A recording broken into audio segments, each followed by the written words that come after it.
యెషయి ఇంటికి వెళ్ళమన్నాడు సమూయేలును. వెళ్ళినాడు. 7 మంది ఒకరి తర్వాత ఒకరు, ఒకరి తర్వాత ఒకరు, ఒకరి తర్వాత ఒకరు.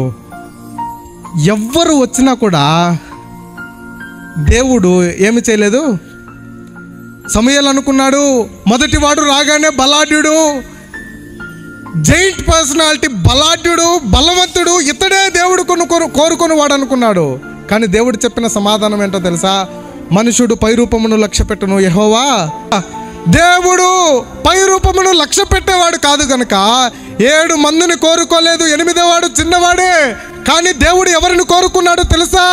దేవునికి సమీపస్తులైన వారిని, దేవుడిని ఆరాధించే వారిని, దేవునితో కలిసి జీవిస్తున్న దావీదును కోరుకున్నాడు. గొర్రెలు కాసేవాడు నీట్గా చక్కగా కనపడతాడా అండి?